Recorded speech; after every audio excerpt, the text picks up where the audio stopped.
안녕하세요. 시인 수필과 하태무의 책 읽어주는 여자 그 47번째 시간입니다. 섣달 보름을 넘긴 달은 혹독한 대한추위에 얼어붙는 듯합니다. 새 밑에 감기 조심하셔야 할 것입니다. 오늘은 김여원 시인을 소개합니다. 유난히 시각적 이미지에 민감한 시인입니다.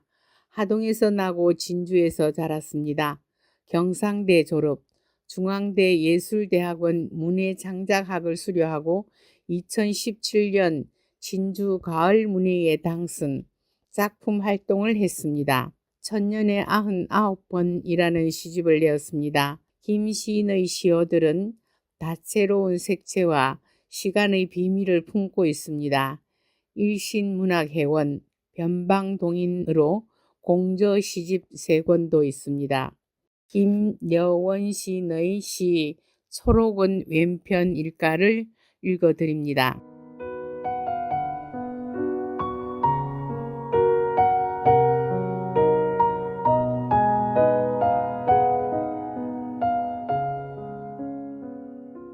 초록은 왼편일까? 김여원. 계급을 밝힌다면 폭신한 발밑이라는 자리, 그 칸칸을 후투티 부리로 콕콕 찍어보면 쉴 새 없는 공방이 이어지지. 초록은 왼편일까? 초록은 재미난 걸까? 재미난 초록이라면 자본의 꽃이라는 오른편일까? 발밑은 풀이하지 않으므로 반칙도 규칙도 세면 안 되는 왼편일 테지. 아니, 이 끄트머리부터 저 끄트머리까지 오른편일 테지.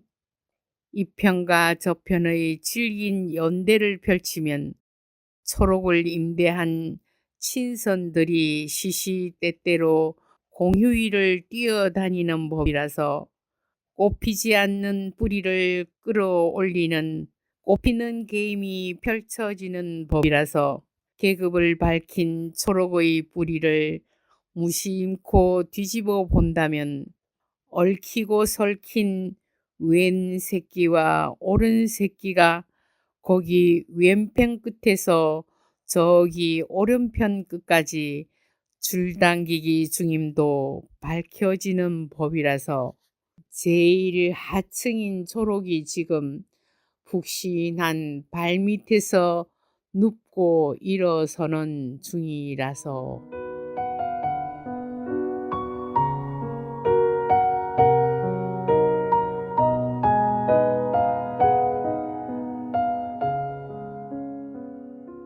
제 이야기는 매주 금요일 저녁 8시부터 30분간 남해 FM 91.9MHz 라디오와 남해 FM 스마트폰 전용 앱, 남해 FM 유튜브와 페이스북, 그리고 네이버 블로그 소리울의 꿈을 통해 들으실 수 있습니다. 계속해서 세계의 지붕 파미르로 가기 위해 오늘은 비스케크의 여러 관광지를 소개해 드립니다.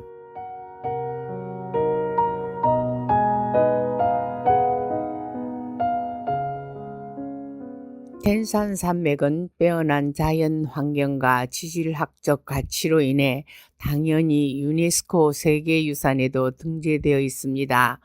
앞서 설명한 것처럼 동서로 길게 뻗어 있기 때문에 산맥의 동쪽은 2013년 중국이 세계유산에 등재했고 서쪽은 2016년에 카자흐스탄, 키르기스탄, 우즈베키스탄 3개국이 공동 등재하였습니다.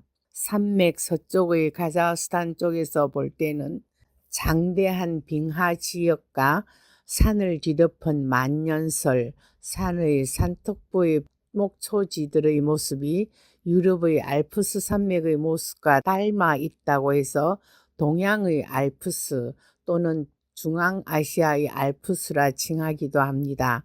그런데 사실 규모를 보면 텐산 산맥 쪽이 알프스 산맥과 비교할 수도 없이 크고 또 높습니다. 비스케크에서 오는 내내 텐산 산맥의 줄기를 보며 아주 익숙해져 버렸습니다.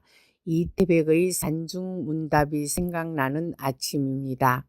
묻노니 그대는 왜 푸른 산에 사는가? 웃을 뿐 답은 않고 마음이 한가롭네.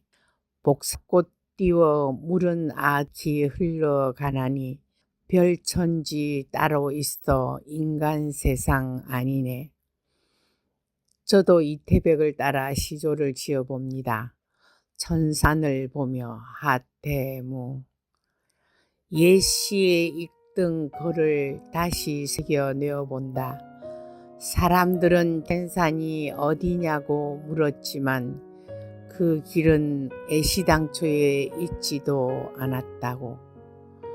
사람 사는 진리 속에 정답이 있겠는가. 좋은 분 간다기에 얼른 따라 나선 일이 남들이 무엇라 한들 그게 무슨 대수일까. 느닷없이 가는 여정 살뜰한 동반자들 이제는 끈 같은 것 억겁 쌓인 선덕일까. 옛말의 뜻을 새기며 귀한 만남 감사한다. 사랑하올 동반자랑 평생 왼수 천생연분 좁은 자안 사염조차 천산만큼 길고 긴데 더욱 물 29호수 동무하는 텐산산맥.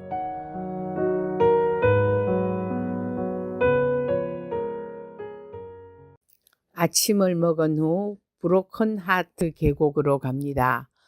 제티 오브스는 7마리의 황소라는 뜻이고 그 붉은 거대한 바위가 있는 계곡이 브로큰 하트가 있습니다. 비포장 도로가 나옵니다. 얼마쯤 가니 이름대로 심장이 반으로 갈라진 모습의 커다란 바위가 나옵니다.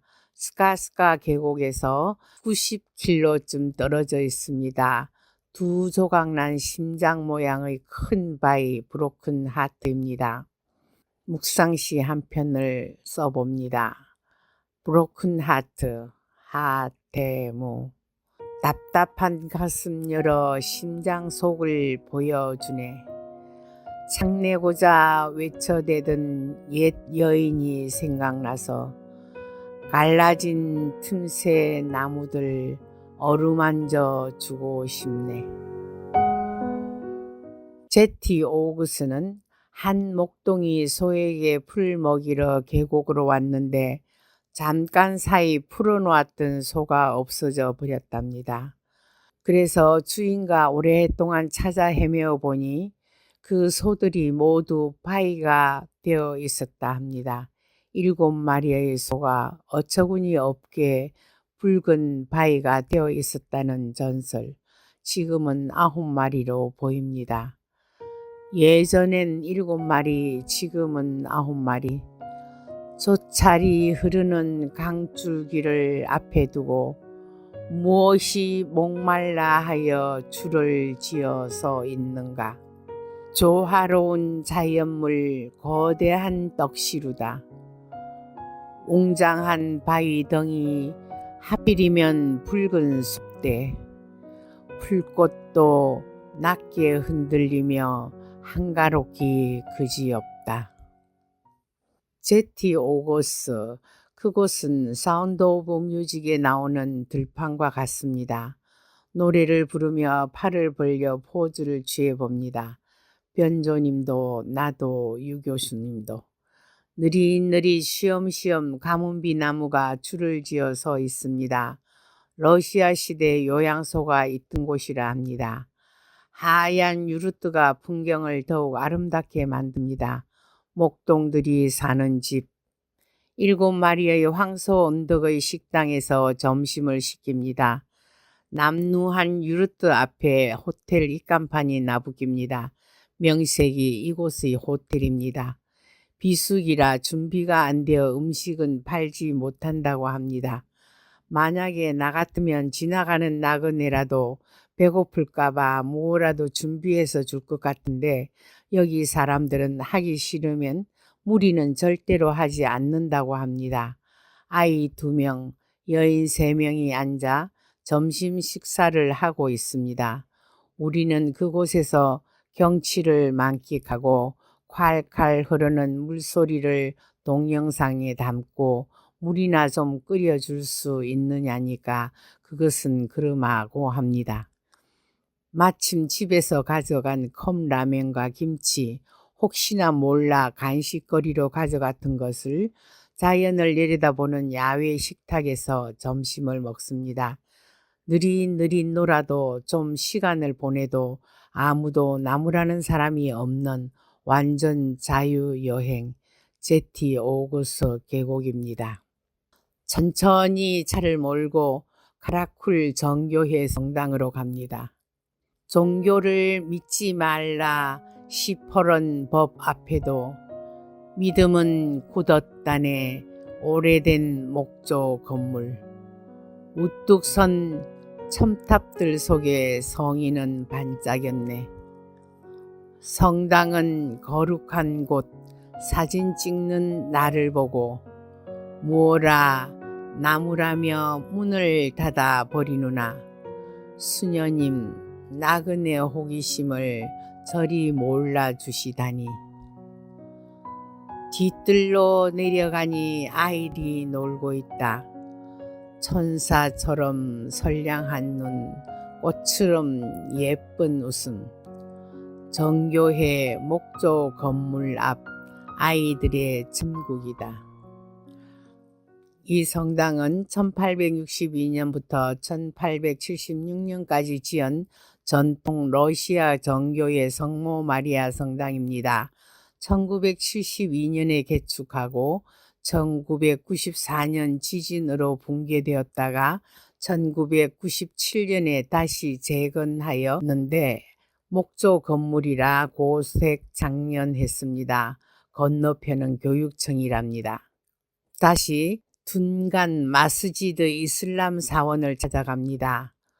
진시황 시대의 양식이 들어간 팔짝 지붕 모양의 이슬람 사원인데 조스라는 중국 목수가 파견되어 지어진 마스지드입니다. 못이 하나도 안 들어가고 짜 맞춤 형식으로 지어진 둔간 신화에 의해 채색도 되었습니다. 우리나라 단청처럼. 지붕 끝 용머리에 초생딸이 반짝반짝. 둥근 돔 없는 사원 중국 목수 지었단다. 지배의 역사 속에는 건축물도 변하누나. 미나렛 낡은 종탑 사원 앞이 초라하다. 가슴에 신앙 하나 굳은 무덤 지키려고 이 마음은 메카를 향한 계단 위를 오르내려 다니누나. 우주의 중심을 알라라고 하는구나. 세상을 지으신 분 하느님 한 분인데 이름이 다르다 하여 진리가 달라지랴? 프레제바이스키 박물관을 갔습니다. 120년 된 나무들 그윽한 숲을 걸어 이시쿨호수 언덕이 보이는 곳에 있습니다. 다소곳한 무덤 하나는 카라쿨의 영웅이라 합니다. 아무도 관심 없는 아시아에 열중하여 인문지리 민속 문화 실크로드를 탐험했습니다. 불혹에 죽은 영혼이 아직도 영웅입니다.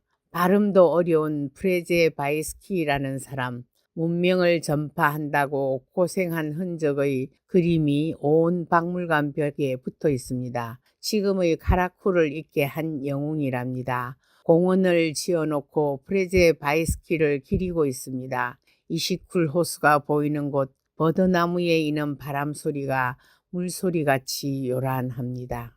오후에는 노천 온천탕으로 갔습니다. 오후가 되니 비가 후두둑 떨어집니다. 호텔에 들어가 발 마사지나 받을까? 시간이 늦으면 그도 저도 안 될 것 같다고 가이드 졸도 씨는 이시쿨 호수가 보이는 곳에서 노천 온천이나 하고 가자고 합니다. 옵션으로 한 명당 3불. 수영복을 갖고 가지 않아서 남자 반바지에 티셔츠를 입고 더운 물에 들어갔습니다. 당은 노천에 둥글게 만든 새 구역입니다. 온도는 미지근한 물에서부터 가장 높은 온도까지 다양했습니다. 마침 비는 그쳤고 1시간가량 즐기니 한때의 사람이 옵니다. 우리는 그 사람들과 눈 인사를 나누며 즐기다가 비가 쏟아질 것 같기에 나왔습니다. 노천탕에서 하태무. 상선 약수 흐르는 물 도가 있다 하였었지. 둥근 탕 속에 고인 물도 도는 들어 있겠는지. 나그네 지친 몸뚱이 온천탕서 녹는구나. 비 머금은 구름들이 낮게 깔린 하늘 아래 동글동글 온천탕에 맑고 더운 물이 고여 느긋한 여정 한때가 즐거웠던 시간 여행. 그 부근에 오로라 호텔이 있습니다. 같은 이름의 다른 호텔로 찾아가게 되었습니다. 커다란 수양버들이 정원에 서 있었고 예쁜 꽃들이 만발한 정원이 있습니다. 초상화를 그리는 화가 한 분이 호객을 합니다. 우리가 예약을 한 호텔은 단독 건물로 4층짜리였었는데 잘못 찾아 들어간 겁니다. 늦었지만 준비된 식탁에서 저녁을 먹고 방으로 들어갔습니다. 1, 2층은 가이드가 쓰고 우리는 3층, 벤조님은 4층을 썼습니다. 온천을 해서인지 피곤이 한꺼번에 몰려와 방에 들어가자마자 그냥 한일자로 뻗고 잤습니다.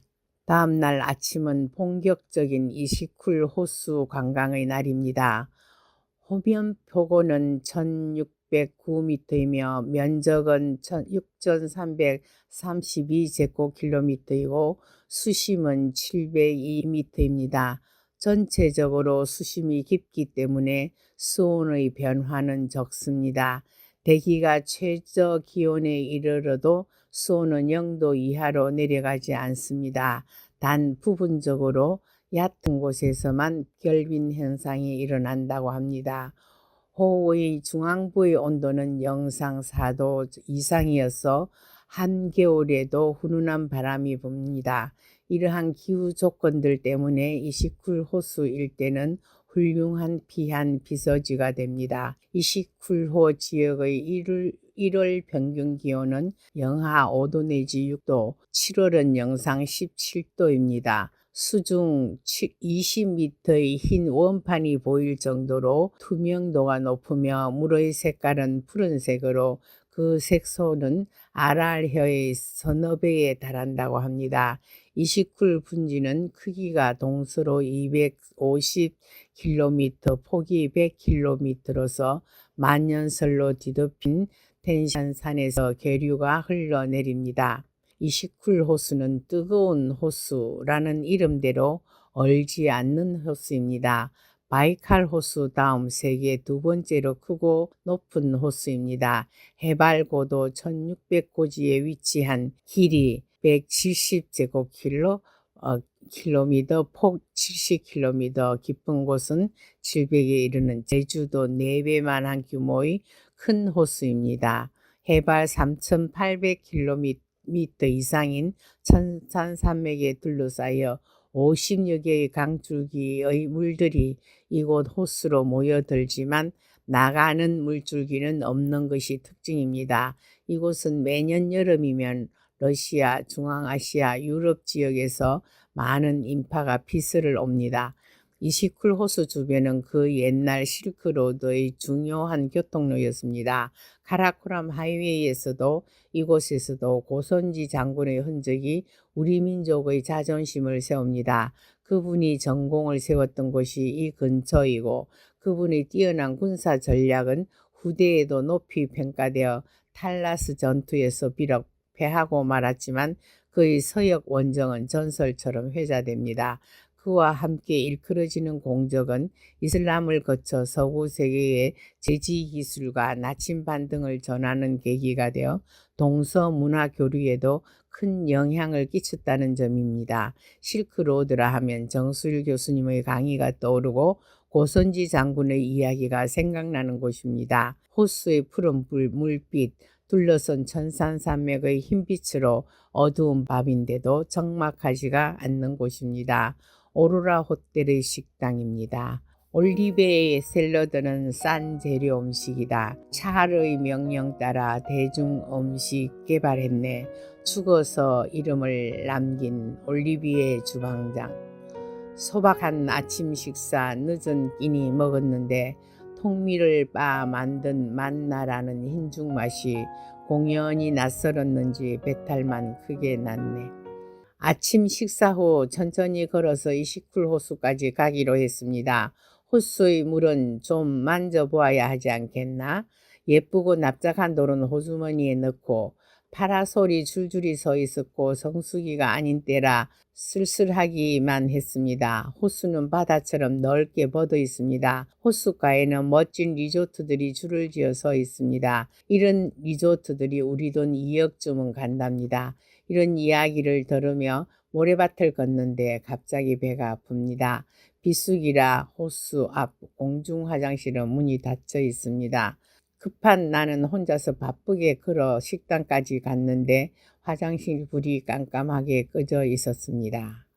우리는 그렇게 이시쿨 호수의 가장 변화한 장소 촐본 아타 지역의 오로라 호텔에서 3끼니를 먹었습니다. 식사는 그냥 그랬습니다. 이제 유람선을 탑니다. 배 한 척 새를 내어 이시쿨도 전세 내어 1시간 유람하니 세상이 내 것이다. 뽀얗게 포말이 이는 호수는 그림이다. 텐산 위 덮인 구름 끝내 베일 덮어쓰고 부끄럼 타는 건지 얼굴은 숨겨두네. 여태껏 보여줬는데 웬 성하냐 하는 건지. 낮은 파도 흔들리고 가판 위에 누운 소년. 졸음에 개워 하늘 보고 누웠는데 경치에 반한 나그네 호수보다 산을 보다. 촐본 아타로 갔습니다. 이시쿨 호수 주변의 가장 번창한 관광도시입니다. 샛별의 아버지라는 뜻이랍니다. 중앙아시아 최고의 휴양지입니다. 이곳에 빙하가 쏟아져 내려온 흔적의 노천 암각화 박물관이 있었습니다. 이름하여 페트로글리퍼스. 놀기에 바쁜 보통 사람들은 그냥 지나치는 곳입니다. 키르기스스탄의 페트로글리프는 약 기원전 8세기에 그려진 것으로 추정됩니다. 작은 규모지만 정착민이 아닌 유목민의 고대 생활상을 볼 수 있기 때문에 희소 가치가 있다고 합니다. 우리는 호수를 유람하고 난 뒤에 처참하게 흘러내린 돌무더기 속에서 표지판이 붙어있는 암각화들을 보았습니다. 고대인의 생활상, 신앙 형태를 보여주는 2000여 개의 암각화 중 약 90%는 아이펙스라고 불리는 야생 염소와 아르갈이라는 이름의 야생양을 그린 것입니다. 이 일대가 수렵과 유목의 현장이었음을 방증하는 것입니다. 개중에는 붉은 사슴도 있고 씩씩한 말도 그려져 있습니다. 사실적이고 예술적이며 규모가 크다는 것으로 그 가치를 높이 평가받는 곳. 텐산산맥의 눈, 표범, 사슴, 사냥꾼들이 묘사된 그림이 돋보입니다. 암각화, 하태무. 사슴은 이동대엔 살지 않는 짐승이고 활을 쏘고 말을 타는 기마민족 동이족. 돌 속에 남은 그림이 옛 이야기를 해주네요. 모든 바위들은 이스쿨을 흠모하다. 닿지도 못할 곳에 둥근 정을 펼쳐놓고 들판에 역사와 함께 질펀하게 누웠네요. 오늘은 느릿느릿 풀을 뜯는 황소랑 누군가 눈뜬 이들 다시 보는 돌 그림에 하얀 텐산산맥과 이시쿨 푸른 호수. 이시쿨 호수를 보는 일정이 끝나는 날입니다. 오는 길에 호수에서 난다는 물고기를 말려서 거리에서 팔고 있습니다. 바이칼 호수의 오물 생선 생각이 났습니다. 호기심으로 샀다가 다른 분에게 다 주고 말았던 생선. 아시아의 스위스라는 키르기스탄의 풍경은 가는 곳곳이 자연이 살아 숨쉬고 물이 흐르고 녹색이 들판을 수놓습니다. 땅을 나눠주는데 늦게 온 키리인들이 하도 조르니까 할 수 없이 하느님이 숨겨둔 별장이라도 내어주었다는 멋진 땅 키르기스탄. 키르기스탄에서 두 번째 큰 송쿨 호수의 별을 보여주지 못해서 벤조님은 안타까워합니다. 별이라면 이집트 백사막의 천만 별들의 호텔도 보았고 미국 그랜드 캐년의 감자만한 별도 보았는데 또다시 멋진 별을 볼 기회가 오겠지. 아직은 살아있을 날이 남아있으니 더 멋진 이스쿨 호수를 보았는데 나는 모든 것이 다 내 복이다. 복 많은 것도 죄냐고 외치고 싶은데 말입니다.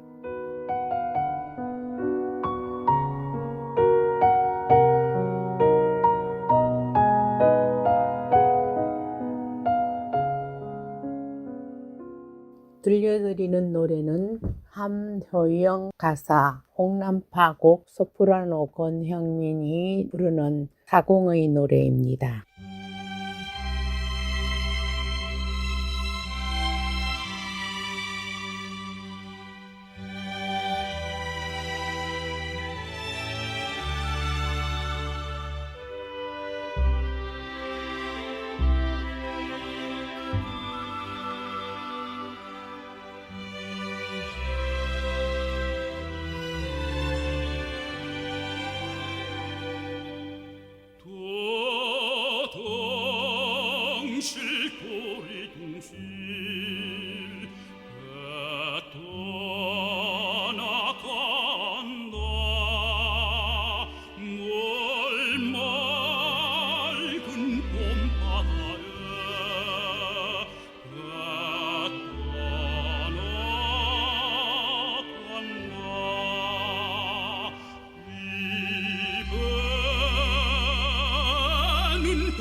순풍에 꽃 달고서 어서 떠나자 서서